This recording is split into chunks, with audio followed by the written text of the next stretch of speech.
Radio city podcast. మా ఇద్దరిది ఒకే ఊరు. కళాశాలకు బస్సులో వెళ్లేవాళ్ళం. సాయంత్రం ఊరికి వచ్చేవాళ్ళం. బస్సు దిగాక మా ఊరికి దాదాపు 2 కిలోమీటర్లు నడవాలి. ఒకరోజు నేను నా స్నేహితులతో కలిసి షాపింగ్కి వెళ్లి వచ్చేసరికి రాత్రయ్యింది.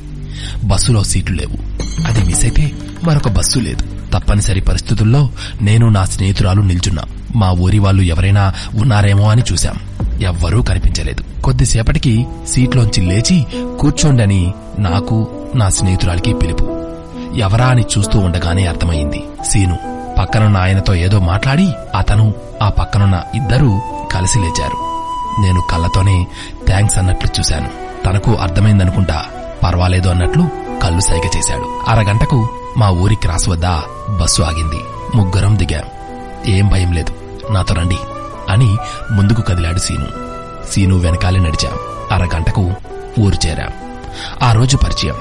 తరువాత 2 నెలలకే సీనుతో చనువు పెరిగింది. ఒకరోజు మా ఊరికి నడిచి వెళ్లే దారిలోనే నాకు సీను ప్రపోజ్ చేశాడు.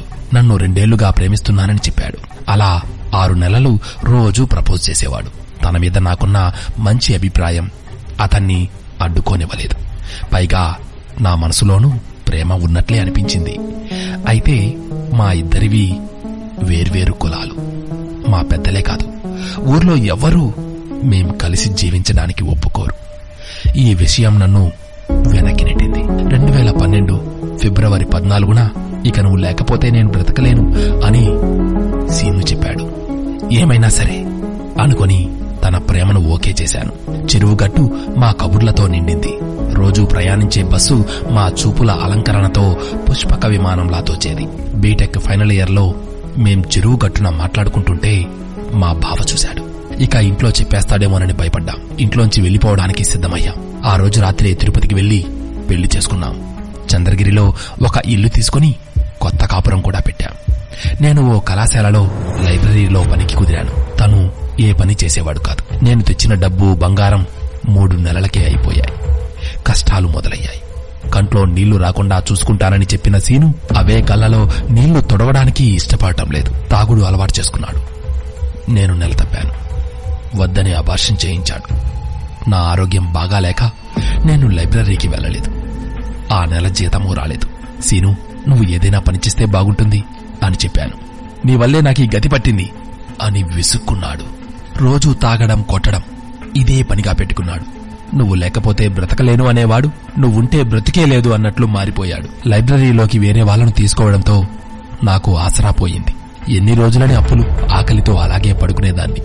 తను మాత్రం ఎక్కడో తాగి వచ్చేవాడు. ఆ రోజు రాత్రి నువ్వు నన్ను శనిలా పట్టుకున్నావు, వదిలేసి పోతే నేనైనా ఇంటికెళ్లి బాగా బతుకుతాను అన్నాడు. నా మనసు విరిగిపోయింది. తెల్లారేసరికి ఇంట్లో ఉండకూడదని అనుకున్నాను.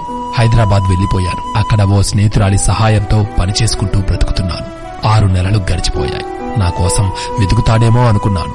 ఆ ఆశ కూడా లేకుండా పోయింది. ప్రేమంటేనే విరక్తి పుట్టింది. అమ్మాయిలందరికీ నా జీవితం ఒక పాఠం కావాలని చెబుతున్నా అంత త్వరగా ఎవరినీ నమ్మొద్దు. నేనే ఓసారి కాల్ చేశా. కొత్త ప్రాజెక్టుతో బిజీగా ఉన్నా ఉషా, పెళ్ళయ్యాక నువ్వు చెప్పినట్టే వింటాగా అంటూ నా ఊహలకు రెక్కలు తొడిగాడు. పెళ్లి ఘనంగా జరిగింది. మొదటి రాత్రి ముందు మనం స్నేహితుల్లా ఉందాం, ఒకరినొకరం బాగా అర్థం చేసుకున్నాక నిన్ను భార్యగా అంగీకరిస్తా అని చిత్రమైన ప్రతిపాదన తెచ్చాడు అతను. ఒప్పుకున్నా. కొన్నాళ్లు గడిచాయి. ఇద్దరి మధ్య కావలసినంత ఏకాంతం. అయినా ఆయన కొత్త పిల్లాన్ని పక్కన పెట్టి ఎప్పుడూ ఫోన్తోనే గడిపేవాడు. గంటల కొద్దీ చాటింగ్, ఎవరితోనో మాట్లాడటం. బాత్రూంకెళ్లినా ఫోన్ని మాత్రం వదలడు. మొదట్లో వింతగా అనిపించేది, తరువాత చిరాకేసేది. నేనే చొరవ చేసి మాట్లాడితే మొహం చిట్లించేవాడు. పొరబాటున నా చేయి తగిలితే విసుక్కునేవాడు. నేనంటే తనకిష్టం లేదని నాకు అర్థమైపోయింది. అలాంటప్పుడు నన్నెందుకు పెళ్లాడ్డాం అదే అడిగా. దివ్యను ప్రేమించాను, ఇప్పటికీ మర్చిపోలేకపోతున్నా. మా వాళ్ల బలవంతంతో నిన్ను పెళ్లాడా అంటూ నా ఆశలపై నీళ్లు కుమ్మరించాడు. ఆపై నా పరిస్థితి మరీ ఘోరంగా తయారయ్యింది. పూలు పెట్టుకున్నా, కాళ్లకు పట్టీలు వేసుకున్నా ఒప్పుకునేవాడు కాదు. ఎన్నో ఆశలతో అందమైన జీవితం ఊహించుకున్న నాకు నిద్రలేని రాత్రులే దిక్కయ్యాయి. నెలలు గడిచినా తనలో మార్పు లేకపోయేసరికి వాళ్ల అమ్మ, అక్కలకు విషయం చెప్పా. నా ముందే అతన్ని కడిగేశారు. నువ్వేం భయపడకమ్మా, వాడు ప్రేమించిన అమ్మాయికి పెళ్లైపోయింది, తనే మారుతాడులే అని ధైర్యం చెప్పారు. కాని అది జరగలేదు.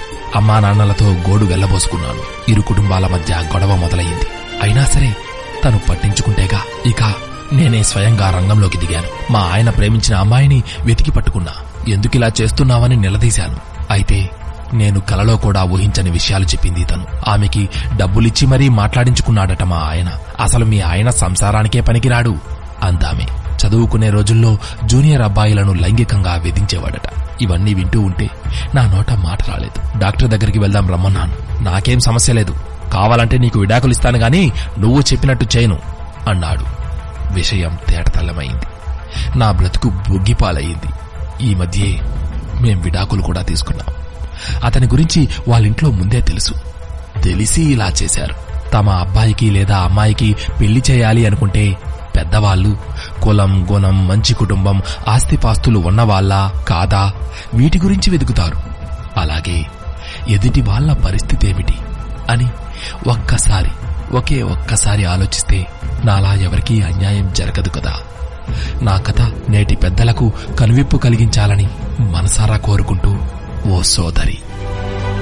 Radio city podcast.